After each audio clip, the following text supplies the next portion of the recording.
Comprendre Dieu, c'est comprendre la vie. Le questionner, c'est éclairer nos ténèbres. Le rencontrer, c'est tout transformer. Peuple de Dieu, bien-aimés dans le Seigneur, frères et sœurs en Christ, shalom à tous et bienvenue dans Questions-Réponses, votre émission qui explore les grandes questions de la foi chrétienne à la lumière de la parole de Dieu. Je suis Merveille du ciel, comme vous le savez désormais, et aujourd'hui nous poursuivons notre série sur Dieu, un terme fondamental que beaucoup se posent, souvent avec confusion. Le but est simple, apporter lumière, clarté et fondement biblique pour affermir la foi et dissiper les idées floues. Pour nous éclairer aujourd'hui, j'ai la joie d'accueillir une fois de plus encore Eden Guana. Bonjour et bienvenue Eden. Bonjour Merveille, c'est une joie et un privilège d'être encore avec toi aujourd'hui. Il est toujours partagé. Merci. Alors, pour commencer, sans plus tarder, abordons une question majeure. Comment la création, le dessin intelligent et les découvertes scientifiques, telles que le décalage vers le rouge de Hubble, peuvent-elles être comprises à la lumière des Écritures, à la suite du Psaume 19.1 et de Romains 21, que nous enseignent réellement les cieux sur Dieu? Oui, Merveille, récemment, quand nous avons parlé de Dieu dans l'émission précédente, j'ai parlé de l'intelligence, de voir comment il y avait une intelligence dans l'univers et qui était même la fondation sur laquelle toutes les activités scientifiques étaient basées. C'était de dire que dans les activités scientifiques, on reconnaît que l'univers est intelligible, on peut comprendre l'univers, on peut donner du sens à l'univers, c'est-à-dire on peut l'exprimer mathématiquement, physiquement. Il y avait vraiment cette intelligence. Et ça, c'était parmi l'une des évidences de Dieu, de dire que rien ne pouvait, le hasard ou encore des processus aléatoires qui ne sont pas guidés ne peuvent pas produire une œuvre intelligente comme l'univers. Les découvertes récentes d'Hubble, il faut comprendre le contexte.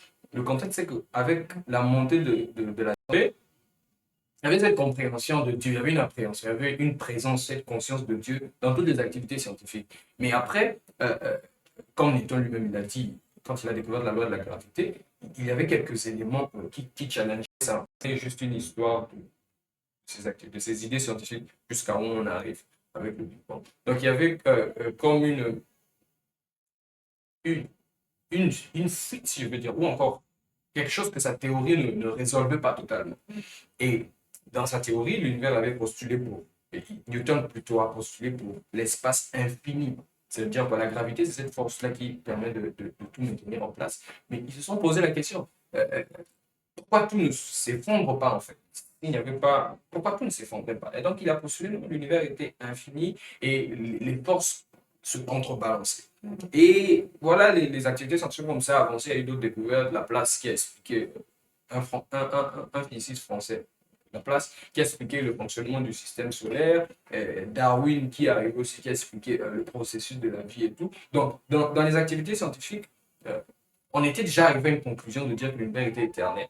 L'univers était éternel. Donc, les arguments, les évidences de l'existence de Dieu, déjà au début du 19e, à la fin plutôt du 19e siècle, au début du 20e siècle, avec des philosophes comme David Hume ou encore Emmanuel Kant, on faisait déjà remettre en question les arguments théistiques, les arguments qui pointaient vers l'existence d'un créateur. Donc, il y avait comme une suppression systématique de toute idée du surnaturel. Emmanuel Kant, quand il a arrivé, il a postulé pour l'univers qui était éternel, l'univers qui était éternel, qui n'avait pas de début. Donc, jusqu'à la découverte de Hubble, on croyait, jusqu'à même l'arrivée d'Einstein, on croyait que non, il y avait une hypothèse, l'hypothèse disait que non, l'univers est éternel, l'univers n'a pas de commencement. Et les implications que ça avait des implications de dire que puisque l'univers est éternel, on n'a pas besoin de Dieu. On n'a pas besoin d'invoquer l'hypothèse de Dieu pour faire l'hypothèse d'une intelligence surnaturelle, immatérielle, qui aurait donné création à l'univers, puisque voilà, l'univers était éternel. Et donc, avant que Hubble arrive, il y a eu un poète qui chercha à résoudre un problème, un paradoxe connu dans le monde scientifique, c'est le paradoxe de la nuit. C'est de dire qu'on a déjà postulé que l'espace est infini. Et ça veut dire que voilà, l'espace est infini, il y a un nombre infini des éléments dans les cieux, que ce soit les étoiles, que ce soit les planètes. On se posait la question, mais pourquoi la nuit alors apparaît? Parce que le raisonnement, c'était, si, je vais donner un exemple, si par exemple tu as une forêt, tu imagines une forêt où il y avait beaucoup d'arbres, et cette forêt était infinie, tu ne pourras pas retrouver des espaces. Peu importe, c'est-à-dire si tu as des arbres, quand tu vas voir cette forêt, que ce soit de façon, tu es dans un hélicoptère ou bien je sais pas, que tu regardes cette forêt, tout sera vert en fait. Pourquoi? Parce que si la forêt est infinie et que dans cette forêt il n'y a que des arbres, même s'il existe des, des- des espaces entre les arbres, tu ne pourras pas voir ça. Partout tu vas jeter ton œil, tu ne vas que tomber sur un arbre en fait, plus que toi. La forêt est infinie. Si tu appliques ça dans l'univers, ça veut dire que si l'univers était infini, l'espace était infini, ça veut dire que on n'aurait pas eu de phénomène de la nuit. On se posait la question, mais pourquoi on a la nuit en fait? Pourquoi? Parce que les luminaires dans les cieux, que ce soit les étoiles, partout on va jeter on va tomber sur une étoile. Il n'y aura pas de. Parce que le noir, c'est quoi? Le noir, c'est. Là, j'ai un luminaire, une étoile, une planète qui brille. Là, j'ai une planète qui brille. Entre les deux planètes, il y a de l'espace. Donc, il y a des endroits où la lumière n'atteint pas.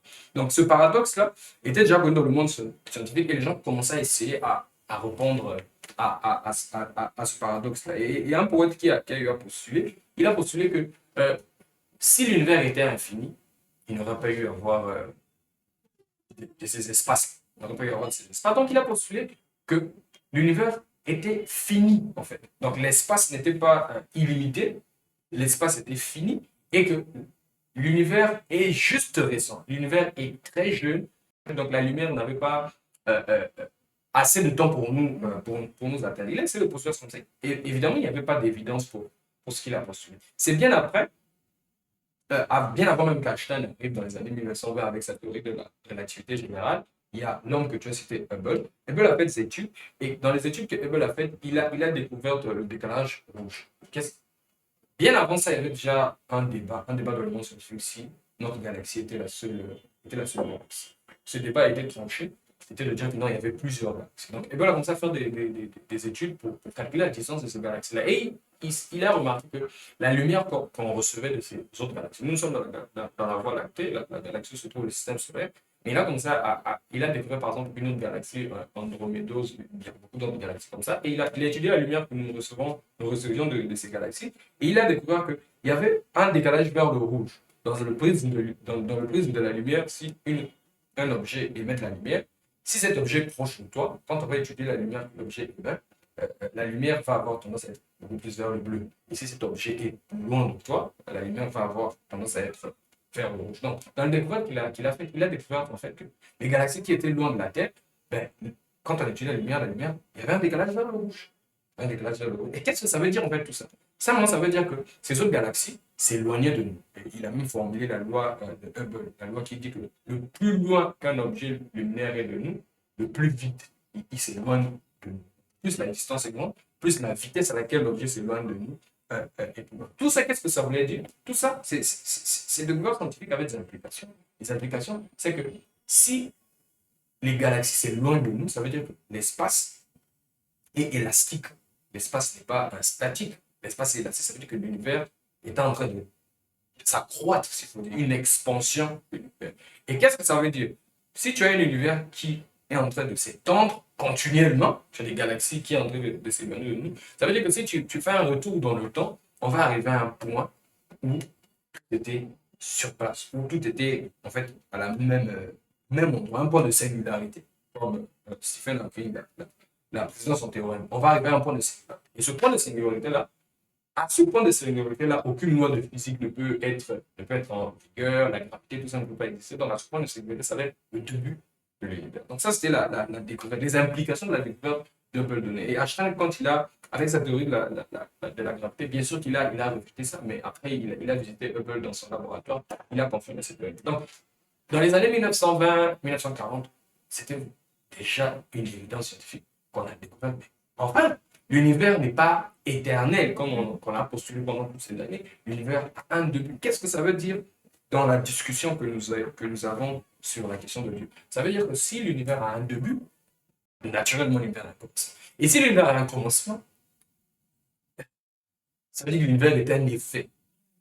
Et la loi de la causalité nous dit, ben, une effet doit avoir une cause. Et là, la chose intéressante, c'est que l'univers, avec la matière et l'énergie qu'on trouve à l'intérieur, si ça a un début, ce on a formulé comme le Big Bang, la théorie de Big Bang, c'est un Frank Bench qui a repris les équations d'Einstein, il les a résolues, puis il a formulé, voilà, tous les éléments sont en place. En maintenant que l'univers a un début, on n'est plus comme dans le passé, qu'on croyait avoir un espace infini ou un univers qui a toujours existé. Maintenant, là, on sait que l'univers a un début. Si l'univers a un début, la conséquence la plus évidente, c'est que on doit se poser la question, c'est quoi la cause de l'univers? Et puisqu'on parle du monde créé, une question surgit presque immédiatement. Si Dieu est tout-puissant et tout bon, alors pourquoi le mal existe-t-il? Cette souffrance contradit-elle sa bonté ou sa puissance? C'est une question très importante. Ça, c'est la question que tout chrétien honnête et qui réfléchit a toujours fait face à ça. Paul en a fait face dans la Bible, Augustin en a fait face. Dans tous les âges, on doit toujours faire face à ce dilemme. C'est vrai que c'est le genre de question où tu ne peux pas donner de réponse hypothétique, c'est-à-dire puisque c'est vraiment une réalité déjà. Voilà. Le mal, ce n'est pas une illusion, c'est vraiment une réalité qu'on vit dans le monde aujourd'hui. Chacun de nous peut expliquer d'une façon ou d'une autre une histoire. Vraiment, j'ai perdu ceci, voilà, j'ai perdu mon frère, j'ai perdu ma soeur, j'ai subi une injustice, voilà. Le mal, c'est vraiment une réalité. Je pense qu'il est très important de comprendre d'abord c'est quoi le mal. Le mal, parce que quand on va parler de Dieu qui est bon, la Bible nous le dit clairement, Dieu il est bon, tout ce qu'il a créé il est bon. Mais on a la présence du mal. Donc il faut comprendre c'est quoi le mal. Le mal n'est pas quelque chose, je m'explique.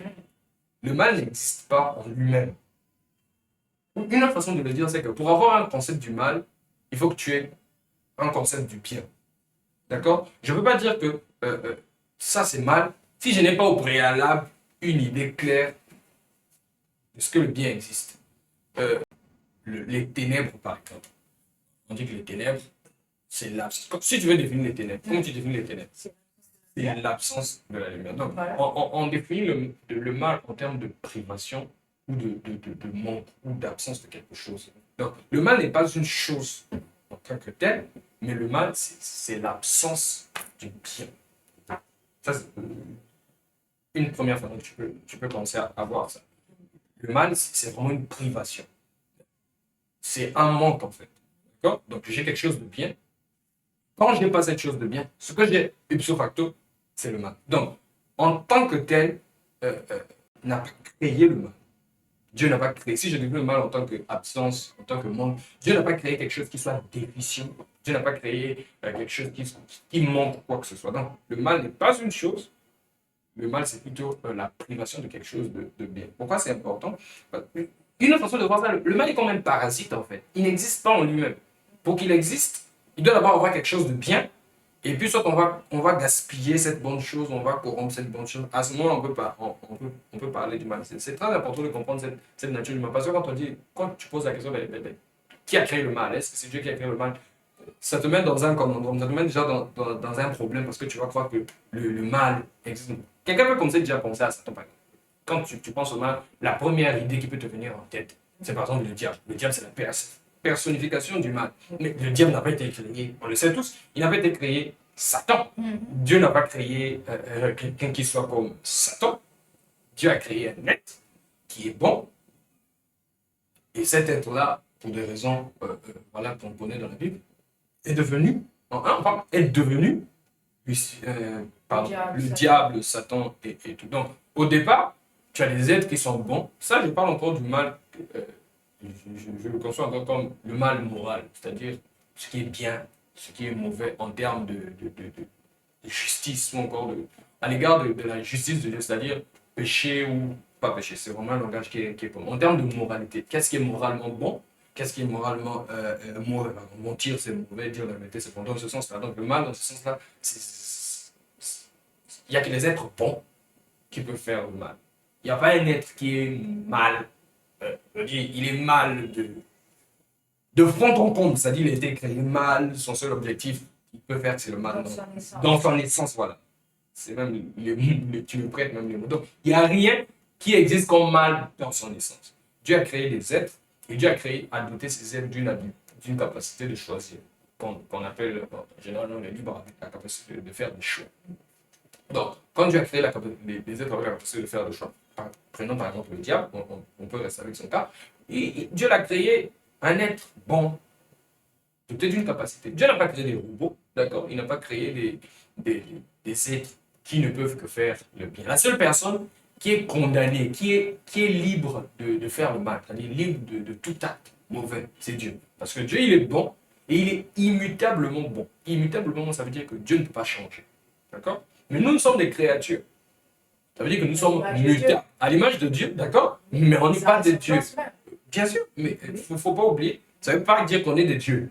Parce que toute chose qui est créature, tu peux même pas. Il n'y a aucun moyen que tu peux appeler une créature Dieu. Parce que par définition, c'est déjà une créature. Dieu, il n'est pas créé. Dieu, il existe par lui-même. Il n'y a personne qui a créé Dieu. Donc, Dieu, il existe, il est bon, mais il est immutablement bon. Qu'est-ce que ça veut dire? Il est bon, il n'a pas la capacité de devenir mal. Il ne peut pas changer. D'accord? Mais nous sommes les créatures, que ce soit nous, les humains, que ce soit les anges, d'accord? Dans le cas du diable, des démons, les anges fidèles et tout, ils ont des créatures, mais ce sont des créatures qui sont mutables, c'est-à-dire qui peuvent changer. C'est-à-dire, ils peuvent se conformer à la loi de Dieu, tout comme ils peuvent manquer de se conformer à la loi de Dieu. Et quand ils manquent de se conformer à la loi de Dieu, à ce moment-là, on a ce qu'on appelle, on va appeler le mal. Donc, qu'est-ce qui rend le mal possible? Ce qui rend le mal possible, c'est le libre arbitre, c'est la capacité que nous avons de choisir. Parce que si on va dire, pour quand je choisis, il faut que je choisisse. Il faut que j'ai les options. Il faut que j'ai la possibilité de me conformer à la loi de Dieu. Tout comme j'ai la possibilité de ne pas me conformer. Dieu, il a voulu que ce soit ainsi. Okay. D'accord? Dieu aurait pu nous créer comme des robots où on n'avait pas de choix. Mais à ce moment-là, ça ne serait pas de l'amour. Comme C.S. Lewis qui le disait. C'est pas possible qu'on puisse concevoir l'amour en tant que tel. Ou encore, l'amour forcé, c'est une contradiction. Parce que si les gens vont se soumettre à Dieu, ils doivent le faire de façon volontaire. Pour qu'on parle de volonté, il faut parler de choix. Il faut qu'ils aient le choix. Mais tu ne peux pas dire vraiment que tu as choisi. Si tu n'avais qu'une seule option, si tu ne pouvais qu'aimer Dieu et tu ne pouvais pas faire autrement. Donc, comme j'ai dit au départ, la nature du mal, c'est très important de le comprendre quand on discute cette question. Le mal n'est pas une chose. Le mal est comme un parti. Le mal n'existe pas en lui-même. Il n'y a rien qui, dans son essence, est mal. Tout ce que Dieu a fait, c'est bon. Même le libre arbitre, qui apparemment peut être, qui donne la possibilité de mal, est une bonne chose. C'est une bonne chose qu'on soit libre, qu'on ait la possibilité de choisir. Seulement, les créatures que Dieu a créées. Et puis, juste avec, prenons le cas du diable par exemple, Dieu l'a créé, il est bon, il doit se conformer à la loi de Dieu, d'accord? Mais on connaît le péché que Lucifer a commis. Et la Bible parle de ça d'Ézéchiel 28, je crois, et Ésaïe 14. Oui, il y a comme une hiérarchie dans le monde. Il y a vouloir Dieu, et puis lui, il n'a pas voulu Dieu. Il s'est préféré lui-même. Donc, même le fait que tu choisisses un bien qui est inférieur au bien, il y a comme une hiérarchie dans le concept du bon. Le bon suprême, ultime, c'est Dieu. Je peux expliquer ça comment. Manger, c'est bien. D'accord? Adorer Dieu aussi, c'est bien. Mais quand tu vas, par exemple, comparer les deux, manger qui est bien, adorer Dieu qui aussi est bien, quand tu compares les deux, adorer Dieu, ça devient comme le bien ultime. Ou encore, se choisir, ouais, bon, se choisir, c'est bien. Choisir Dieu aussi, c'est bien. Mais en relation, quand tu mets les deux en relation, ça veut dire que choisir de Dieu devient supérieur en fait à se choisir. Donc au moment où moi maintenant, au lieu de choisir Dieu, je me choisis moi-même. Le fait que je choisis un bien qui est inférieur, ça déjà, ça crée un problème. Ça crée un problème que Dieu nous a créé. Voilà, on doit se conformer. Donc, la nature d'abord du mal qu'il faut comprendre, c'est que le mal existe en lui-même, comme je suis en train d'insister. Le mal, c'est toujours un être qui est bien, vu qu'il a le choix, il peut choisir le mal. Encore là, Dieu nous a créé bien, mais on n'est pas éternellement bien, c'est-à-dire qu'on peut changer. On est mutable. Il n'y a que Dieu qui ne change pas. Les créatures que Dieu a créées peuvent changer. Donc, ils peuvent se conformer à la loi de Dieu, tout comme ils ne peuvent pas se conformer à la loi de Dieu. Revenons sur la question maintenant de la toute-puissance de Dieu. Oui, Dieu, il est tout-puissant, il peut arrêter le mal. La question, c'est que jusqu'à maintenant, on n'a aucune évidence que Dieu ne va pas arrêter le mal. Le mal, il est présent. On le vit tous les jours. D'accord? C'est une expérience quotidienne. D'un côté, on affirme que Dieu est bon, mais on n'a aucune preuve qu'il ne va pas arrêter le mal. D'ailleurs, les Écritures nous donnent la promesse de la nouvelle vie. D'accord? Une nouvelle réalité, les nouveaux cieux dans la nouvelle terre, où Dieu fait la promesse d'éradiquer en tout cas le mal, d'éradiquer les douleurs, d'éradiquer la Bible utilise des termes avec un langage très hyperbolique. Il n'y aura plus de pleurs. Imagine juste un monde où il n'y a plus de pleurs, un monde où il n'y a plus de souffrance, un monde où, voilà, où tout est que bien. Donc, du point de vue de la Bible, on a cette promesse-là que Dieu, un jour, va éradiquer. Il va éradiquer le mal. Donc, sur ça, on n'a aucune évidence. Pour que quelqu'un dise que non, si Dieu ne va pas éradiquer le mal, ça veut dire qu'il doit être omniscient. Il doit tout connaître. Parce que jusqu'à là, on avait la connaissance du passé et du présent, mais on n'a pas la connaissance du futur. Donc, si quelqu'un se lève pour dire que non, Dieu n'existe pas, pourquoi il a laissé le mal, ben, ça veut dire que cette personne est en train de se réclamer d'être quoi? Omniscient. Il connaît tout le futur. Il connaît tout ce que Dieu va faire. Absolument. Tu ne peux pas connaître tout ce que Dieu va faire. Mais dans les Écritures, on a la promesse que Dieu, un jour, il va éradiquer le mal. Donc, pour retenir, ce qu'on doit retenir, c'est que le mal, ce n'est pas une chose. Le mal est comme un parasite, c'est l'absence du bien. Donc, le mal, tu ne peux pas comparer le bien et le mal. Ça c'est le bien qui existe là, et puis ça, c'est le mal qui existe là en tant que deux. Non, tu as le bien, quand le bien manque. L'absence du bien, c'est ça le mal. Ça, c'est la première chose. Et la deuxième chose, ce qui rend le mal possible, c'est le libre arbitre. Dieu nous a donné un choix. On peut choisir. Dieu ne nous a pas créé comme des robots, des marionnettes. Il nous a donné le choix. Le fait qu'il nous a donné la liberté, c'est bien. On ne peut pas dire que non, parce que le mal découle du libre arbitre, ça veut dire que des fois, donc le libre arbitre est mauvais. Non. Le fait qu'on soit libre, c'est une bonne chose. Le fait qu'on choisisse Dieu volontairement, c'est une bonne chose. D'accord? Et c'est ça qui fait à ce que certaines créatures utilisent la liberté, la bonne chose que Dieu leur a donnée. Ils ne choisissent pas Dieu. Ils refusent de se soumettre à Dieu. On refuse de se soumettre à Dieu. Voilà le mal. Voilà, on a le mal. Donc, c'est impossible. Voilà, tu as dit beaucoup de choses et tu m'as même dépensé parce que j'allais justement demander d'où donc venait le mal. Tu parles d'amour de Dieu, de libre arbitre. Et en faisant en même temps allusion à la nouvelle Jérusalem où Dieu promet plus de souffrance, tout ça là. Donc à ce moment-là, il n'y aura plus de libre arbitre, on suppose. Pas du tout. Quand vous regardez l'histoire de la Bible, vous allez voir que dès les premières pages de la Bible, à peine au chapitre 3, c'est ce qu'on appelle la chute. Pourquoi on ne réalise pas les implications que ça donne? Dieu, quand il a créé Adam, il a créé libre. D'accord? Adam, il avait la liberté de choisir le bien. Il avait aussi la liberté de choisir le mal. D'accord? Égal. Il pouvait choisir le bien tout comme il pouvait choisir le mal. Je nous enseigne qu'il a choisi le mal. Et cet acte d'Adam a plongé le monde dans une complète corruption. D'accord? Les Écritures parlent de tous les hommes sans pécheurs, voilà, et tout. Donc, il y a cette image dans les Écritures d'une chute, de comme une corruption totale. Et cette corruption affecte aussi notre capacité à choisir. Ce qui fait qu'on devient pécheur, on devient comme esclave des désirs du péché et tout. Et quand Jésus vient, Jésus nous donne la promesse de la nouvelle alliance. Basiquement, la promesse de la nouvelle alliance, c'est de libérer notre volonté, si je peux le dire comme ça, pour qu'on revienne à cette étape-là où on peut toujours choisir Dieu. Évidemment, Dieu ne va pas éliminer le libre arbitre. S'il élimine le libre arbitre, on ne sera plus libre. Mais la grande question, c'est qu'il y a des anges aujourd'hui qui sont fidèles à Dieu. Ils ont toujours été fidèles à Dieu jusqu'à aujourd'hui. Ils ont toujours la possibilité de faire le mal, mais ils ne le font pas. Donc, dans la Nouvelle Jérusalem, je ne crois pas que Dieu... C'est vrai que la Bible ne se prononce pas clairement. Tu ne vas pas avoir un passage qui te le dit, mais je ne pense pas que Dieu va éliminer notre libre arbitre. Parce que si on se soumet à Dieu, pas de façon volontaire, de façon forcée, ça n'a même pas de sens.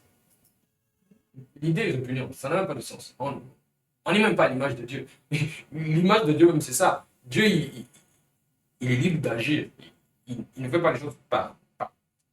C'est comme si on le forçait, on ne sait pas quoi. Dieu, il est libre. Et l'une des choses qui reflète l'image de Dieu en nous, c'est ça. C'est cette capacité à nous soumettre à lui de façon volontaire. Donc, au ciel, il n'y aura pas une éradication du libre arbitre. Plutôt, actuellement, les gens sont libres, mais les gens sont esclaves. Leur volonté est esclave au péché. il faut pas voir la liberté, le libre arbitre. On n'est pas neutre, en fait, quand il arrive le bien et le mal. C'est vrai qu'on est libre, on peut choisir le bien et le mal. Mais s'il faut parler en termes de probabilité, ou en termes de proportion, ou en termes de tendance, on a beaucoup plus tendance à prendre le mal qu'à prendre le bien. Pourquoi? Parce qu'il y a une réalité que les Écritures révèlent, la réalité de la chute. On est corrompu. Il y a une corruption radicale. Et dans cette corruption radicale, notre libre arbitre n'est pas épargné.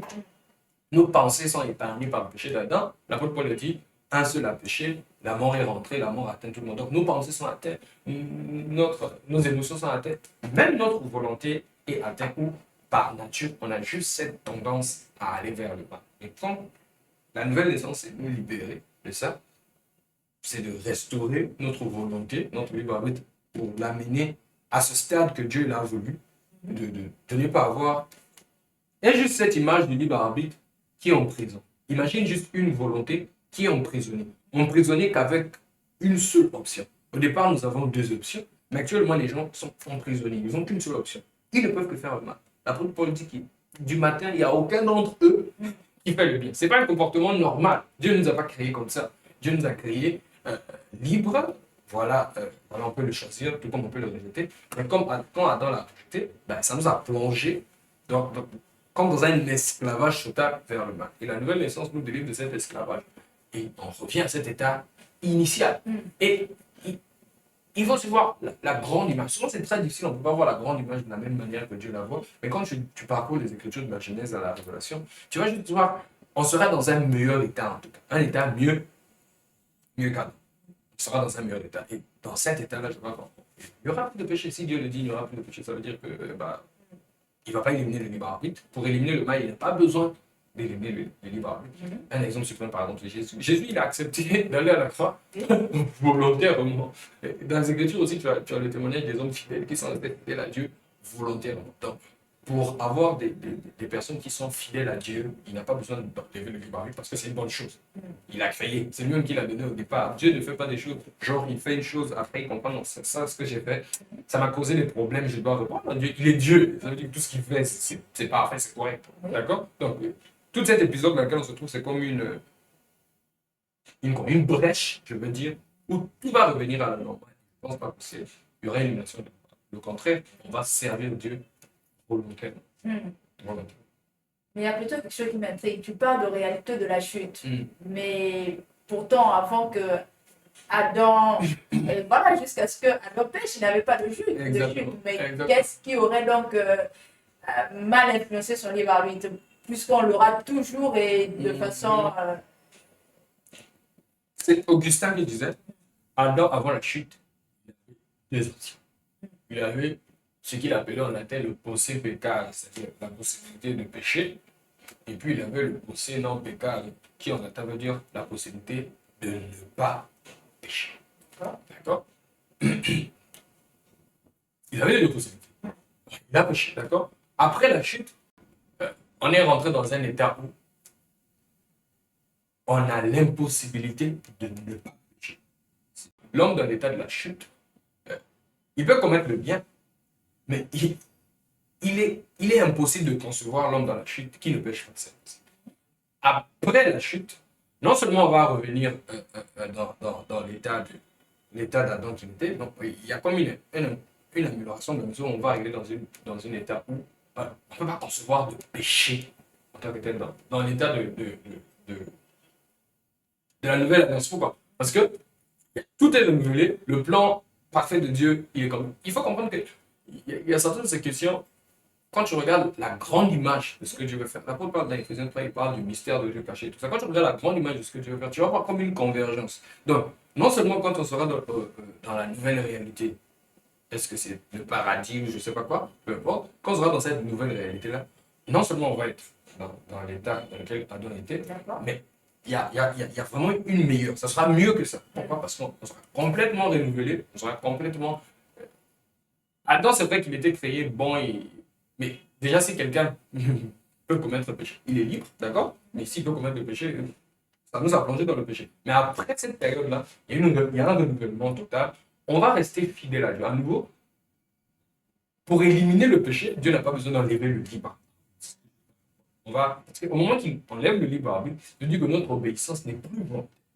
Notre obéissance devient forcée et ça, c'est inconcevable. Donc, il y a juste une amélioration, il y a juste un éclaircissement. Quelqu'un a dit, on verra Dieu tel qu'il est. C'est vrai qu'Adam a été créé, mais Adam a été créé dans une réalité physique. Il ne vivait pas dans le paradis, je ne sais pas.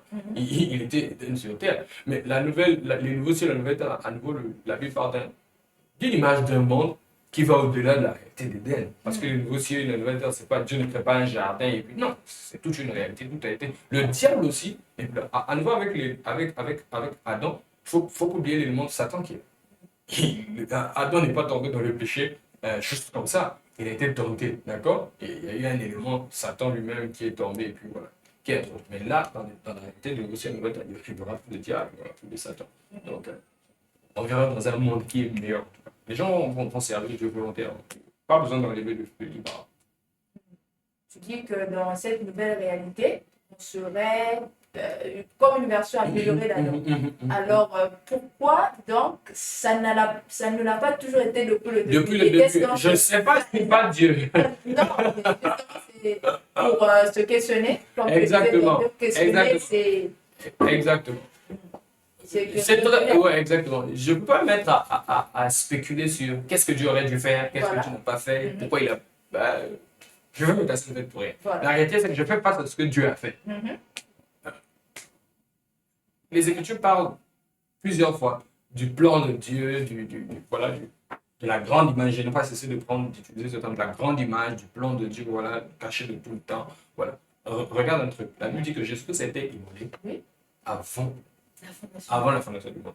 Donc, ça veut dire que, moi, la façon dont j'y pense, c'est que tu ne peux pas concevoir l'idée d'un monde. Tu ne peux pas concevoir l'idée d'un monde où tout est parfait, tout est bien, sans inculquer dans ta conception, ajouter dans ta conception l'idée de la rédemption. Pourquoi? Parce que c'est que tu nous dis que Jésus-Christ a été immolé bien avant la fondation du monde. Bien avant la fondation du monde, nous sommes dans l'éternité passée. Ça veut dire que ça tout aussi. Dieu a toujours existé. On ne peut pas quantifier l'éternité passée, mais l'idée de la rédemption, c'est-à-dire de racheter l'homme du péché, doit toujours exister dans la pensée de l'homme. Donc, dire que pourquoi ça n'a pas été, c'est pas comme si ça a loupé Dieu. Dieu, il n'est pas nous. Nous ne sommes pas Dieu. Dieu, c'est une réalité plus grande que nous. Donc, pourquoi ça n'a pas été comme ça dès le début? Je ne sais pas. Ce que je sais, c'est que Dieu a un plan qu'il est en train d'accomplir. Et quand on va arriver à la réalisation de ce plan, tout sera en place. Donc, je te réponds en disant, pense à ça. Jésus-Christ a été immolé bien avant la fondation. Dieu ne nous a jamais conçu l'idée de créer le monde sans l'idée de la rédemption. Ça a toujours été. À nouveau, c'est un domaine qui va au-delà de nous. On peut spéculer tout ça, mais si on reste dans ce que les Écritures nous montrent, il y a vraiment cette grande image du plan de Dieu qui va accomplir. Jésus-Christ qui a été annulé avant la fondation du monde. Et c'est pas comme si chaque événement qui arrive, ça surprend Dieu. Non, rien ne surprend. Moi, j'ai toujours vu ça comme Dieu veut faire quelque chose, il y a un problème, il a résolu le problème bien avant même que le problème ne surgisse. Nous connaissons en partie, nous prophétisons en partie, quand ce qui est parfait sera venu, ce qui est parfait disparaîtra. On comprend que l'histoire de la grâce a commencé depuis l'éternité de l'autre côté, mais juste une parenthèse, et on peut donc toujours s'attendre à ce que l'histoire se répète alors. Une fois dans cette nouvelle réalité. Je ne sais pas. Voilà. Je ne sais pas. Ce que je sais, juste que je regarde les promesses que Dieu m'a dit. Dieu m'a dit qu'on va le servir d'éternité en éternité. Je ne sais pas. Est-ce que ça va se reproduire? Je ne pense pas. Et Dieu, il ne fait pas les choses à moitié. Donc, de ce que je regarde dans les Écritures, la réalité des nouveaux cieux et de la nouvelle terre, tout est éliminé. Donc, c'est vraiment utopique. C'est un monde réel où nous servons Dieu, où le plan de Dieu est réalisé comme Dieu l'a toujours voulu. Donc, l'histoire se répéter, ça peut être vrai pour ce que, avec nous les hommes, je doute que ce soit vrai avec Dieu. Cela dit, c'est un sujet, c'est un des débats les plus anciens, mais aussi les plus actuels. Mais au-delà, une autre difficulté apparaît. Comment comprendre certains jugements divins écrits dans l'Ancien Testament? Il a frappé pour avoir touché l'arche ou le fils d'Aaron pour un feu étranger. Ces actions donnent-elles l'image d'un Dieu injuste ou capricieux? Oui, mais à ce genre de questions à nouveau, on doit essayer de répondre à ces questions en tant que chrétien. C'est vrai qu'à un moment, l'esprit critique, voilà, sur sur notre groupe foi et tout important. Mais on doit savoir faire les limites et puis répondre à ça par rapport à ce que la Bible nous révèle, en tout cas. Une des choses que nous prenons souvent pour acquis, c'est la réalité du péché. Souvent, on a une tendance à croire que c'est Dieu qui est méchant, c'est Dieu qui est trop exigeant, mais on néglige l'ampleur ou encore la gravité même de le péché. Je vais prendre avec l'exemple d'Ouza. Une question simple. Ouza a cru que ses mains étaient plus propres que le sable, que la boue. Mais tu vois, nulle part dans la Bible où tu vas avoir l'impression que la boue, le sable est sale. La boue, le sable est neutre. La boue, le sable est amoral. Donc là où tu as un commandement de Dieu qui prescrit comment ça doit se passer, qui ne doit pas. Il n'était pas lévite et tout, donc il y avait déjà des prescriptions. La loi de Dieu était déjà là, qui doit toucher l'arbre et tout. Donc Dieu, c'est beaucoup plus logique ou beaucoup plus simple. Que l'arche tombe, le fait que l'arche tombe ne savait pas dire que l'arche va être souillée. Mais Uza, il a touché parce qu'il était péché. Donc c'était juste un péché de présomption. Il a cru qu'il était beaucoup plus sain que le sable. Mais le sable n'est pas pécheur. Le sable n'a pas. Le sable est amoral. Le sable ne souille pas. À nouveau, donc, c'est comme je dis, on a souvent cette image, une petite, une évaluation pauvre dans notre état de péché. Pareil pour Nabal et Abihu. Ils ont offert un feu étranger. En gros, il n'y a aucun passage dans la Bible où on dit exactement quel genre de feu qu'on devait donner. Mais regarde comment Dieu. Qu'est-ce que Dieu a dit à vous? Il dit, je vais être considéré saint devant vous. Le précepte était que le feu ne devait jamais s'éteindre et tout. Donc, à nouveau, si on comprend qui est Dieu, si on comprend que Dieu est saint, et nous ne le sommes pas, nous sommes des pécheurs, dans la Bible, il y a ce qu'on appelle la crainte de Dieu. Souvent, on a trop pris certains aspects de Dieu comme pour qui on croit que Dieu, c'est notre. Il est un homme comme nous. Mais attends, à nouveau, Dieu, il est saint. Et nous sommes pécheurs. Avec la même intensité brille la sainteté de Dieu, c'est avec la même intensité que brille notre état pécheur sale devant Dieu. Donc, il n'y a pas de conflit entre le Dieu de l'Ancien Testament et le Dieu de l'Ancien. Je crois que c'était ça ta question, n'est-ce pas? Non. Je vais plutôt parler de un Dieu, voilà. Non, Dieu n'est pas capricieux, Dieu n'est pas mesquin, Dieu il est juste, il est saint. Et c'est l'une des choses qui les rend Dieu parce que nous, on ne peut que. On n'a pas de mots dessus. On n'a pas à dire à Dieu ce qu'il doit faire, ce qu'il ne doit pas faire. À nouveau, dans nos standards du temps moderne, ça peut paraître. Ça peut avoir des allures de dictateur, de népotisme et tout. Mais Dieu, il est Dieu. En tant que chrétien, on a cette réalité-là. Dieu, il nous a fait. David dit, c'est Dieu qui nous a fait. Nous ne sommes pas faits nous-mêmes. Donc, si Dieu nous a fait, il a cette prérogative de lui, de sa sainteté et tout. Donc, Dieu n'est pas capricieux, Dieu n'est pas injuste, au contraire, Dieu est saint. Voilà. C'est tout ce que je peux dire.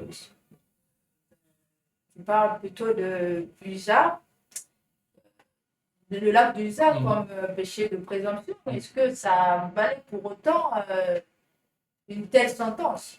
À nouveau, c'est comme j'ai dit. Dieu aussi juste bon, amour.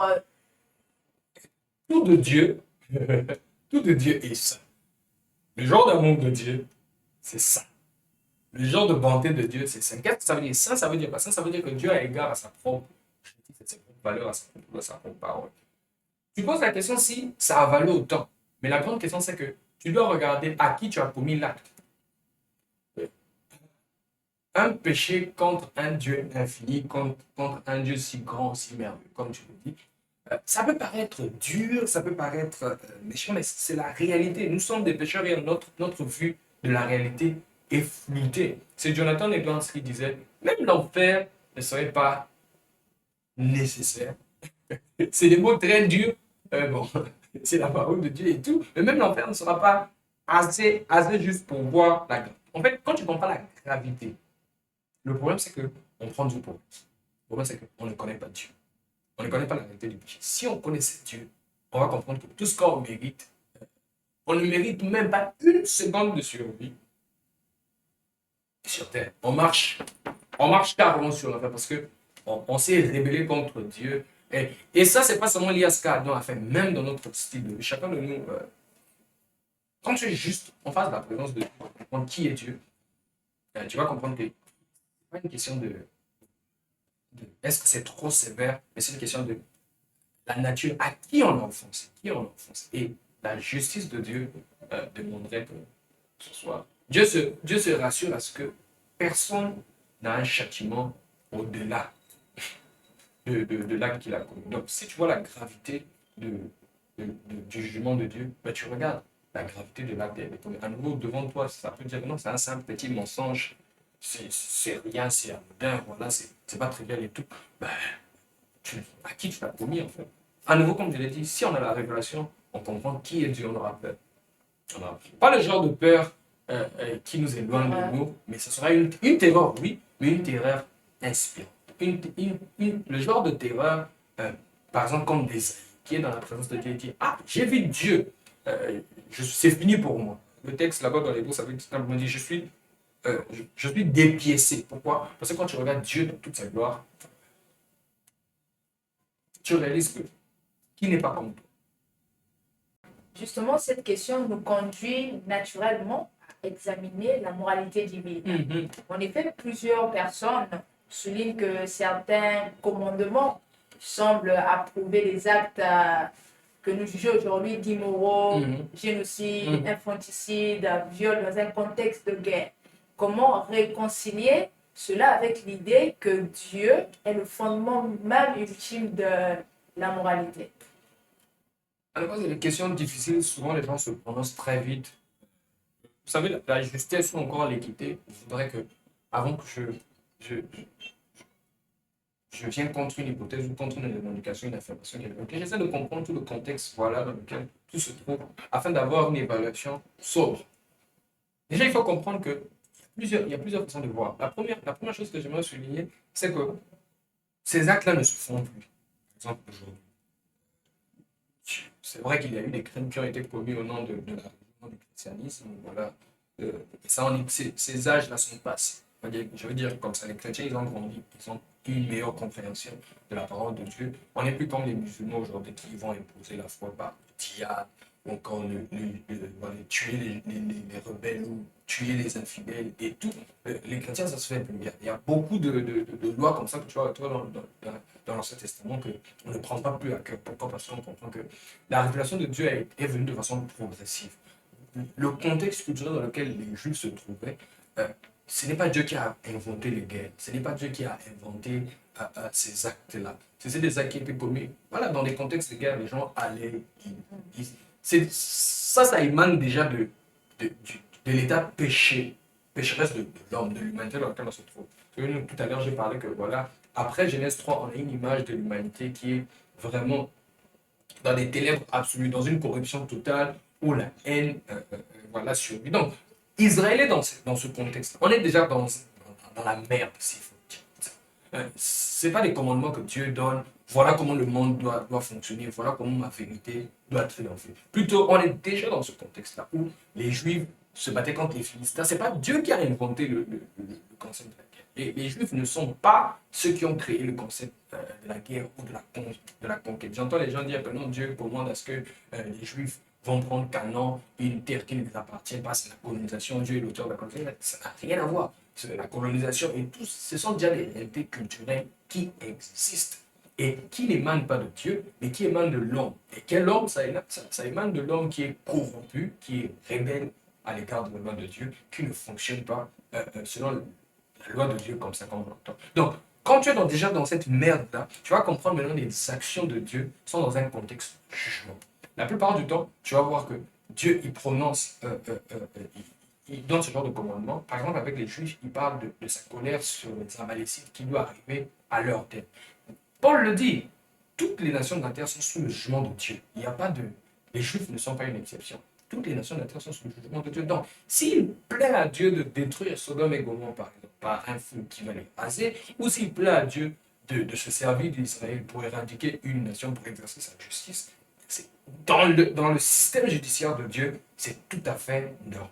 À nouveau, notre moralité moderne est basé sur certains principes de Dieu, mais ça ne fonctionne pas exactement de la même manière que Dieu. Notre système judiciaire moderne, il est corrompu. Il y a des cas où, oui, la justice est faite, mais il y a des cas où des gens qui sont meurtriers, si vous avez des avocats qui sont voilà, experts ou doués, vous pouvez vous en sortir. Combien de personnes ont échappé à la justice? Donc, il y a une justice humaine, mais il y a une justice divine. Et la justice divine, c'est la justice la plus parfaite. Donc, s'il plaît à Dieu d'utiliser le peuple au moment dans lequel il s'est choisi, Israël, pour une période limitée, Dieu est en train de travailler dans le processus de la rédemption. Il choisit Israël et c'est avec Israël qu'il travaille. Et s'il le plaît à lui d'exercer son jugement sur n'importe quel individu sur la terre, Dieu est libre de le faire de telle manière. À nouveau, ça ne veut pas dire que Dieu il est pour l'infanticide, ça ne veut pas dire que Dieu il est pour le génocide, ça ne veut pas dire que Dieu il est pour l'extermination des enfants et des femmes et tout. Non, simplement ce que ça veut dire que Dieu,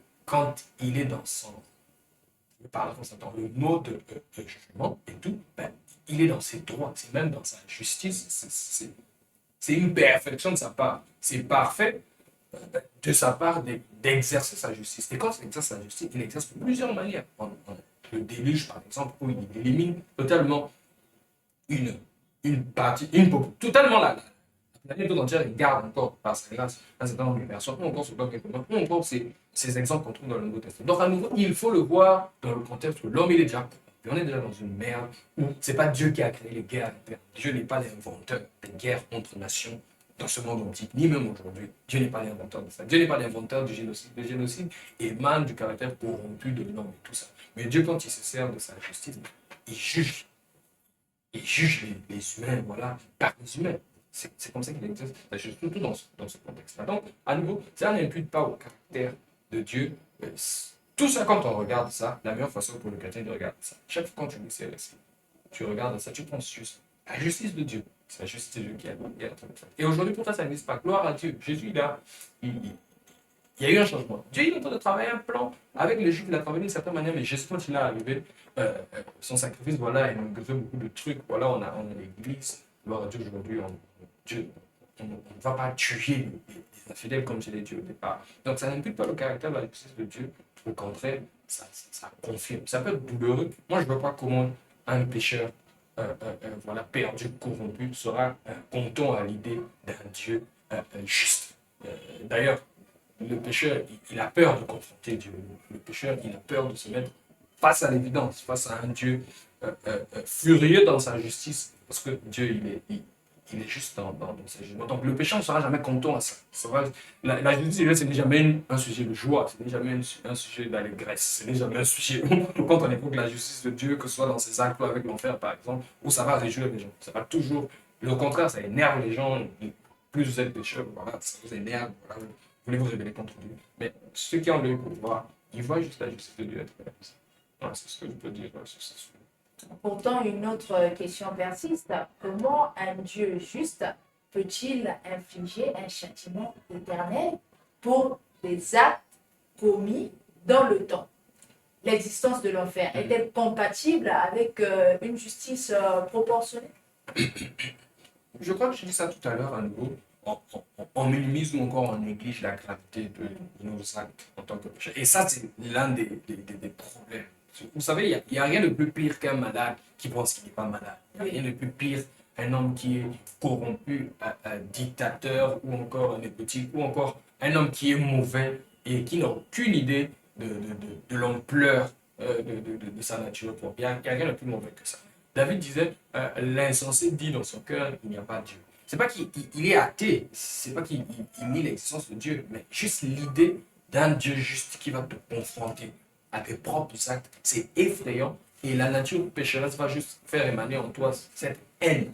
Donc les gens haïssent Dieu, les gens n'aiment pas Dieu, les gens le haïssent. Pourquoi on le hait? Parce que voilà, on a une nature pécheresse en nous, on sait qu'on a péché, et on sait que Dieu est juste, on ne veut pas le confronter. Et c'est vraiment ça qui anime la culture, encore ce genre de questions. Mais à nouveau pour le chrétien, il a une nouvelle façon de voir les choses. Donc, quand tu lis la Bible, Jésus est celui qui a parlé de l'enfer. Jésus a parlé des grâcements éternels. En tout cas, la Bible parle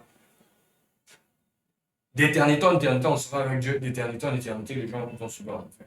À nouveau, c'est proportionnel. C'est pas plus. Pourquoi? Parce que quand tu regardes à qui on a commis l'acte. C'est vrai que l'acte a été commis dans le temps, mais l'acte a été commis contre qui? L'acte a été commis contre un être qui existe dans un être infini.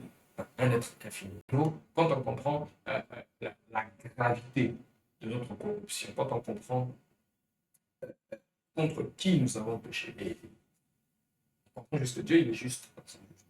Il est juste pas exagéré, en tout cas, c'est pas du tout exagéré. C'est un acte qui n'a pas été commis contre le gouvernement, les États. C'est un acte qui a été commis contre le créateur de l'univers. Donc, le créateur de l'univers, il est juste. Ces jugements sont juste équitables. Ces jugements sont juste équitables. Cette question nous emmène à réfléchir à la nature même de Dieu. Dites-nous donc en commentaire quelle question sur Dieu vous a déjà troublé et surtout, abonnez-vous, activez la cloche de notification et partagez cette émission pour que la lumière de la vérité touche davantage de cœurs. En parlant justement de justice et de liberté. Si Dieu fait tout ce qu'il veut, comme le dit le Psaume 115 et verset 3, sommes-nous réellement libres? Nos choix sont-ils authentiques ou simplement une illusion dans un univers entièrement contrôlé par Dieu? Exactement. Je vois l'esprit de la question, mais à nouveau, il y a une supposition qui est là dans la question qui n'est pas du tout vraie. Dieu peut être souverain, libre, et nos choix peuvent être authentiques, pas des illusions. Les deux réalités sont possibles. Une autre façon que je pourrais formuler cette question, c'est que souvent on confond le concept de liberté et le concept d'autonomie. Nous sommes libres dans la mesure où nous choisissons, nous sommes capables de choisir entre plusieurs options, mais nous ne sommes pas autonomes. Autonome veut dire basiquement une personne qui est une loi à lui-même. Il n'y a personne qui est sa propre loi. Les lois sont régies par un législateur. Et le législateur, c'est Dieu. Je suis libre de m'aligner à la loi, tout comme de rejeter la loi, mais je ne suis pas libre des conséquences qui viennent du fait de rejeter la loi. Je ne suis pas libre de ça. Donc, l'idée de vouloir dire que non, voilà, si Dieu nous juge et tout, on se dit qu'on n'est pas libre. Non, c'est tout à fait le Dieu, on est libre des actes que nous connaissons. Mais tu as si ce n'est pas Dieu qui t'a fait à ce moment-là. Des choix. D'ailleurs, il y a aujourd'hui les gens qui sont des athéistes. Il y a des gens qui croient que ça pose. Et pourquoi Dieu n'élimine pas seulement tous les athées, tout ce monde-là, tous les gens méchants? Pourquoi Dieu ne les élimine pas? Non, nous sommes libres. Mais à la finalité, il y a une réalité de la justice divine. Chacun de nous, un jour, nous allons être au carrefour de ce tribunal de Dieu où nous allons répondre de nos actes. Donc, nous sommes libres d'obéir à la loi de Dieu, tout comme de désobéir. Mais nous ne sommes pas la loi. Nous n'établissons pas la loi. Et dans ce sens-là, nous ne sommes pas libres. Dieu, il est autonome, nous sommes libres. Une façon de dire, Dieu est libre, je suis libre, mais Dieu, il est plus libre que moi. Je suis libre de commettre des actions, mais je ne suis pas libre des conséquences de mes actions. La Bible, deux fois, utilise un langage agriculturel pour parler de ça. Ce que tu sèmes, c'est ce que tu dois moissonner. Je suis libre de s'aimer ce que je veux, mais je ne suis pas libre de récolter aussi ce que je veux, parce que ce que je veux récolter sera une conséquence de ce que j'ai sémé. Donc, je ne peux pas s'aimer le mal et puis vouloir récolter le bien. Non, tout comme je ne peux pas s'aimer le bien et puis ultimement à la faire récolter le mal. Non, nous sommes libres. Dieu est autonome. Dieu définit la loi. Nous sommes libres de demeurer dans la loi de Dieu tout comme de le respecter, mais les conséquences viennent avec chaque choix. Les conséquences viennent avec chaque choix et comprendre sa souveraineté nous éclaire, nous aide à éclairer une autre facette, sa sainteté. Selon Ésaïe 6, Dieu est 3 fois saint. Comment cette sainteté s'articule-t-elle avec sa grâce? Dieu est-il d'abord saint ou d'abord miséricordieux? À nouveau, je hais l'idée, je déteste vraiment cette idée, cette place souvent où nous les chrétiens nous arrivons à prendre un attribut de Dieu, à le comparer à un autre attribut de Dieu. C'est comme s'il y avait une dichotomie dans l'être de Dieu. En théologie, il y a ce qu'on appelle la simplicité de Dieu, c'est pour dire que Dieu, il n'est pas composé, il est saint. Donc, à nouveau, juste cette idée de mettre en contraste un attribut de Dieu contre un autre attribut de Dieu est vraiment intérêt qu'on ne devait pas aller. Pourquoi? Parce que Dieu, il est ce qu'il est. Ça veut dire, si Dieu est saint, son amour est saint. Si Dieu est amour, son amour et ça aussi, sa sainteté aussi, et amour, sa grâce. Donc, il est ce qu'il est dans tous ses attributs. Aussi, il y a cette idée culturelle, de fois, qui est très présente dans le siècle, c'est de vouloir penser que non, l'amour veut dire accepter tout. L'amour veut dire tolérer tout. J'aimerais juste rappeler ici à nos amis qui nous suivent, quand la Bible parle que Dieu est amour, euh, premièrement, premièrement, ça ne parle pas de toi. Pourquoi? Parce que si le fait que Dieu soit amour nécessite que tu sois là, toi en tant qu'être individu, la question que je veux me poser, mais avant la création, Dieu, il n'était pas amour. Avant qu'il crée le monde, avant qu'il crée les êtres humains, n'était-il pas amour? Bien sûr qu'il était amour. Dans le christianisme, nous avons cette révélation de Dieu en trois personnes. Nous avons cette révélation de Dieu en communauté. Et, Dieu, il existe en trois personnes. Nous avons le Père, le Fils et le Saint-Esprit. Donc, quand nous parlons de l'amour de Dieu, premièrement, l'amour de Dieu, c'est un amour qui est interne à lui. C'est un amour que le Père a pour le Fils, c'est un amour que le Fils a pour le Père, c'est un amour que le Fils a pour le Saint-Esprit, c'est un amour que le Saint-Esprit a pour le Père. Et ça tient bien avant même que l'homme soit créé, bien avant même que le premier être humain soit fait. Parce que nous ne sommes que les objets sur lesquels Dieu déverse. Donc, nous ne bénéficions que de ce débordement d'amour qui existe déjà en Dieu. Dieu, il est satisfait en lui-même. Dieu, il est amour. Que les gens soient au ciel ou que les gens soient en enfer, ça ne change pas le fait que Dieu soit amour. Dieu n'est pas amour parce que les gens sont au ciel. Dieu n'est pas amour parce que toi, tu te sens bien dans ta peau en tant que chrétien. Mais Dieu est amour parce que c'est ce qu'il est. Est-ce qu'il est? Il est par rapport à lui-même. Il n'est pas, voilà, par nature, pas. C'est vraiment propre à lui. C'est pas parce que tu fais quelque chose. Il a dit à Moïse, je suis ce que je suis. Il est ce qu'il est. Pas parce que Dieu n'est pas, je sais pas, justice ou je sais pas, amour ou je sais pas ça. Parce que, en fonction de toi, non. Il est amour en fonction de lui-même. Donc, ce concept d'amour qu'on a, non, Dieu devrait tout tolérer. Dieu devrait voilà, pardonner. On croit même que le pardon de Dieu, c'est quelque chose d'obligatoire. Bien sûr que bon, quand on conçoit de Dieu, on conçoit ce sens. Nous, les humains, nous avons ce côté où nous pardonnons. Ça veut dire qu'il n'y a rien en nous qui n'est pas en Dieu. Donc, ça vient de Dieu, mais à nouveau, Dieu ne nous doit pas le pardon. Dieu ne nous doit pas sa miséricorde. Dieu, il est libre. C'est-à-dire, quand nous avons commis un acte, cela ne relève que de sa miséricorde, s'il nous pardonne. Sa miséricorde, c'est quoi? C'est nous donner ce qu'on ne mérite pas. Donc, c'est une prérogative divine. Tu ne peux pas forcer la miséricorde de Dieu. Si tu forces, ça n'a pas de sens. Il y a d'autres aspects où Dieu est en relation avec nous de façon conditionnée. Il nous dit, si vous faites ceci, je ferai ceci. Et quand ça vient de la miséricorde de Dieu, il n'y a aucune condition que tu dois satisfaire pour la miséricorde de Dieu. Parce que par définition, la miséricorde n'est pas la justice. La justice, c'est ce que tu mérites. N'est-ce pas? Quand tu reçois justice, tu reçois ce que tu mérites. Quand tu reçois miséricorde, tu ne reçois pas ce que tu mérites. Donc, la miséricorde n'est pas dans le domaine de la justice. Donc, on ne peut pas réclamer la miséricorde de Dieu dans ce sens-là, parce que c'est une prérogative divine. C'est Paul qui disait, il fait miséricorde, qui il veut. Cela n'enlève pas le fait qu'il est bon, qu'il est bon. Mais non, il est Dieu, d'accord? Il est Dieu. Et la vision d'Ésaïe qui parle de la sainteté de Dieu, à nouveau, la sainteté de Dieu, c'est un concept qui, souvent, ça nous échappe. Mais juste l'emphase qu'il a. Saint, saint, saint. Ça ne veut pas dire que quand on dit que Dieu est trois fois, ça ne veut pas dire qu'il est trois fois. C'est juste une insistance dans le texte. Chez les Hébreux, ils n'avaient pas à l'époque des lettres capitales et des lettres majuscules. Donc, nous aujourd'hui, si j'écris quelque chose, je vais attirer l'attention du lecteur sur quelque chose, je peux capitaliser, je peux souligner. Mais dans le système écriture hébraïque, à l'époque, je n'avais pas. Donc, qu'est-ce qu'ils faisaient? On répétait les mots. Donc, quand Ésaïe a cette vision de Dieu, regardez la première réaction d'Ésaïe. Première réaction d'Ésaïe, il dit, oh, j'ai vu Dieu, je suis prêt. C'est sa première réaction. Il a vu la sainteté de Dieu, il ne s'est pas mis à crier Alléluia, il ne s'est pas mis à sauter aux ânes comme si la gloire de Dieu, c'était quelque chose qui nous, voilà, qui nous mettait hors de nous. Non. Mais la première réaction d'Ésaïe, c'est, oh, j'ai vu Dieu, je suis défait. Dans l'hébreu, ce que ça veut dire, je suis défait. Ça veut dire, imaginez juste quand on défait quelque chose. Donc, il dit, j'ai vu la gloire de Dieu. Mais moi qui habite au milieu d'un peuple dont les lèvres sont impures, moi qui habite dans le péché, je vois le Saint d'Israël, je suis fini. C'est comme tu dis, ah, je suis fini pour moi. Et c'est sa première réaction. Donc, la sainteté de Dieu, ça parle de sa nature. Il n'est pas comme nous. Ça parle, c'est un concept qui fait unique. On a l'habitude de le dire, Dieu, il est unique. ça lui place juste loin de nous. Il est très loin de nous. Aussi vrai qu'il est proche de nous, c'est souvent des idées de foi qui s'interposent. Aussi vrai que Dieu est présent, il est proche de nous, mais quand il s'agit de sa sainteté, il est très loin de nous. Il n'est pas comme nous.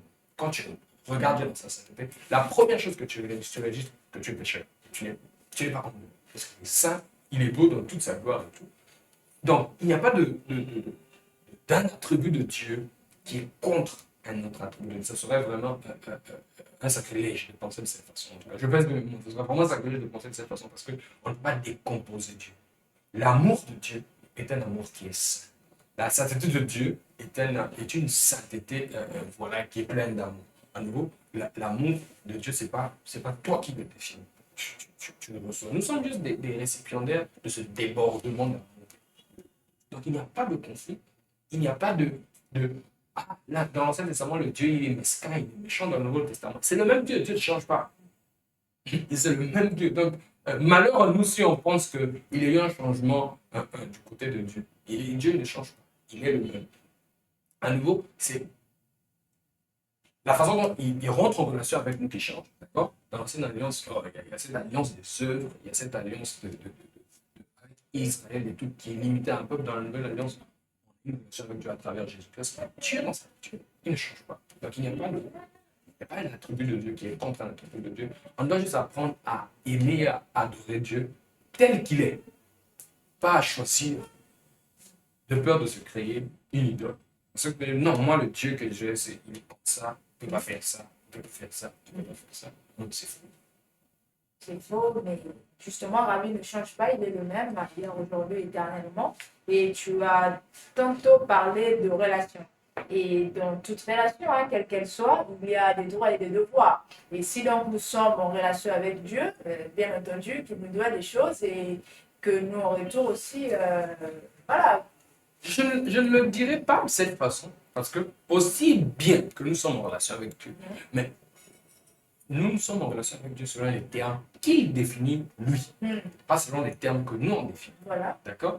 Quand deux personnes rentrent en relation, c'est le concept d'alliance. Vous rentrez en relation, en partenariat, vous définissez les termes. Mais regardons les Écritures, qu'est-ce que Dieu a fait? Quand il est rentré en alliance avec Israël, la déclaration flagrante de Dieu, c'était: Je suis l'Éternel, ton Dieu, qui t'a délivré du pays d'Égypte. Tu m'adoreras seul. Il commence déjà, il pose déjà les bases. Et cette alliance est selon le modèle qui existait à l'époque des États vassals, les États. Voilà, vous avez un État qui va aider un autre État inférieur à gagner une guerre, mais après, à la finalité de ça, il y aura un traité qui va se faire. Et ce traité dit: Bon, moi je t'ai délivré, voilà les clauses. Si tu respectes les clauses, voilà les bénéfices qui viendront. Si tu désobéis aux causes, voilà les conséquences. Donc, notre statut devant Dieu. Que là, ça vient même dans la Nouvelle Alliance. Mais dans la Nouvelle Alliance, qu'est-ce que Dieu nous dit? Dieu nous dit que pour entrer en relation avec moi à travers Christ, à travers Jésus, ceux qui croient en Jésus, sont membres de l'Église, sont unis à lui, ils ont une relation avec Dieu. À nouveau, Dieu, il est bon.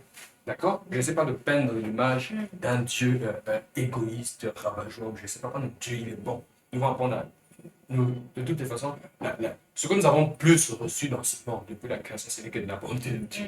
Dieu pouvait éliminer tout le monde dès le départ. Il devait finir avec cette histoire. Et voilà, il n'a des comptes à rendre à personne. Donc Dieu n'a été qu'en réalité bon envers nous. C'est ça. Donc je ne sais pas de l'image d'un Dieu qui est bon, mais j'essaie juste d'éveiller la conscience que nous avons, surtout dans cette génération de chrétiens, où on s'est trop familiarisé avec Dieu. On redéfinit tout avec Dieu comme si c'était une relation. Voilà. Oui. C'est vrai que c'est une relation, mais ce n'est pas une relation comme les autres. Voilà. D'accord? Ce n'est pas une relation comme les autres. Et aussi, dans la Nouvelle Alliance, par exemple, Dieu, quand il se révèle à nous, il y a cet engagement que Dieu prend envers nous. Moi, ça m'étonne. Dieu, il a cet engagement, un engagement inconditionnel avec nous. D'accord? Et cet engagement inconditionnel envers nous, ça n'a rien à voir avec ce que nous faisons. D'accord? Ça a à voir avec ce qu'il a fait. Lui. Donc c'est vraiment une alliance contre pas Dieu, mais c'est une alliance contre Dieu et Jésus. Si vous lisez les Écritures, vous allez comprendre dans laquelle on rentre à travers la foi en Jésus. Donc les droits et les devoirs, nous bénéficions de la bénédiction de Dieu comme un don. C'est pas vraiment un don, c'est beaucoup plus comme un don. C'est de la bénévolence chaque fois que Dieu, on parle des bonnes choses qui arrivent sur le croyant, on rend grâce à Dieu, d'accord? Pourquoi on rend grâce à Dieu? Parce qu'on essaie de penser, on ne le mérite pas, d'accord? L'apôtre Paul disait, qu'est-ce que tu as et que tu n'as pas reçu? Et pourquoi tu te comportes comme si tu ne l'avais pas reçu? J'aime penser à ça à propos, beaucoup plus comme un don. Le don de la vie, le don de la bénédiction, le don de la vie. C'est beaucoup plus de don que de devoir. Plus donc de voir, comme Jacques l'affirme, tu dois parfait, tu Viens de cherches Dieu. l'excellence, viens d'en haut. Et justement, une relation, hein, une relation, mais où c'est lui qui définit les règles du jeu, donc de la relation, de l'alliance. Et cette tension nous conduit vers une dernière question essentielle. Comment réconcilier l'image d'un Dieu, je vais dire, jaloux, colérique et opposé au péché dans l'Ancien Testament avec la déclaration du Nouveau Testament, Dieu est amour. Est-ce contradiction, complémentarité ou malentendu d'interprétation? Dieu, l'attitude de Dieu envers le péché n'a jamais changé. Dieu a toujours eu la même haine pour le péché qui, dans l'Ancien Testament, autant que dans le Nouveau Testament. Je l'ai dit tout à l'heure. Dieu est amour, c'est un débordement. Dieu est amour ne veut pas dire que Dieu rit à l'égard du péché. D'accord? Dieu est indifférent à l'égard du péché. L'idée même d'avoir une prison éternelle pour des rebelles, ça devait vous dire qu'est-ce que Dieu pense à propos du péché. J'entends les gens souvent ont l'habitude de dire Dieu n'aime pas le pécheur, n'est-ce pas? Et Dieu aime le péché, mais il aime le pécheur. Et je me pose la question, est-ce que c'est le péché qui va en enfer ou c'est le pécheur qui va en enfer? C'est à toi de me répondre à la question. À nouveau, à nouveau, vous voyez, quand on a une mauvaise compréhension de certains aspects de Dieu, on va avoir une fausse assurance. Vous allez avoir des païens, des gens qui n'ont aucune relation avec Dieu, qui n'ont aucune relation avec Christ, qui sont sans repentance, c'est-à-dire à l'égard de Jésus, ils sont indifférents, mais qui veulent avoir une sécurité basée sur un concept superficiel comme ça. Dieu est amour, Dieu il est gentil, voilà, et tout. Donc, je me suis toujours posé la question. Personne dans sa tête ne se voit en enfer. Personne. Je ne sais pas une personne qui... Peut-être ça existe, mais je n'ai jamais pensé de moi-même que je vais un jour me trouver en enfer. D'une façon, je me vois toujours au paradis. Mais à nouveau, les Écritures nous montrent que il y a beaucoup plus de gens en enfer que de gens au paradis. Ça doit juste à la fois réveiller les chrétiens je ne dirais pas vouloir plaire à Dieu ou je ne sais pas, vouloir gagner leur salut. Ça nous réveille juste à l'effet de comprendre que le salut, c'est un don de Dieu. D'accord? Le salut, c'est la base, c'est le don de Dieu. La Bible déclare que tous sans péché sont privés de la gloire de Dieu. Et le don gratuit, le salaire du péché, c'est plutôt ce que j'allais dire. Le salaire du péché, c'est là. On va aller là, il y a un salaire.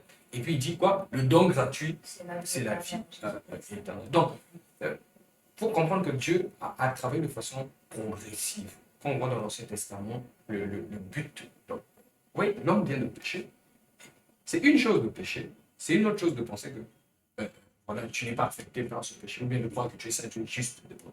Donc, la plupart du temps, dans l'Ancien Testament, Dieu est en train de travailler dans le but de faire comprendre à l'homme qui est un pécheur. D'où la loi. La loi n'a jamais été donnée pour qu'on la garde. Dieu n'a pas donné la loi pour qu'on la garde parce qu'il sait très bien qu'on ne va pas la garder. D'ailleurs, l'apôtre Paul explique très bien dans le livre de Romains. Plutôt Dieu a donné la loi et tous les châtiments qui venaient avec. C'était juste pour nous réveiller. Imagine-toi que tu as un monsieur qui est corrompu, qui est malade et qui se voile le visage, qui pense qu'il est encore malade. Donc, à un certain moment, je ne sais pas si la technique elle est la bonne, c'est à Dieu de décider, mais Dieu a donné la loi pour nous réveiller à la conscience du péché. Et c'est ce qui explique certains jugements qu'on voit qui sont décrits dans l'Ancien Testament. Mais dans le Nouveau Testament, on voit beaucoup plus l'absence de ce jugement. Il y a l'œuvre de Jésus qui est là, qui a pris. Parce que souvent, quand on dit qu'on est sauvé, il faut se poser la question, on est sauvé de quoi? Et il faut comprendre qu'on est sauvé de Dieu lui-même. On est sauvé de Dieu. On est sauvé de la colère de Dieu. On est sauvé de la justice de Dieu. Parce que celui à qui on a péché, c'est Dieu. Celui qu'on va faire face le jour du jugement, c'est Dieu. Jésus nous sauve de qui? De Dieu, exactement. Donc, Et si la clé se trouvait dans le contexte, dans le langage et dans la révélation progressive. Merci beaucoup à notre invité Ben Wada pour cette lumière et cette profondeur. Chers amis, n'oubliez jamais, Dieu n'est pas une théorie, mais une personne vivante qui se révèle à ceux qui le cherchent de tout leur cœur. Continuez donc d'étudier sa parole, de poser des questions, de creuser davantage, car plus nous le connaissons, plus nous comprenons le sens même de la vie. Si cette émission vous a édifié, likez, commentez, activez la cloche et abonnez-vous massivement pour ne rien manquer. Sur ce, restez connectés et que Dieu vous bénisse.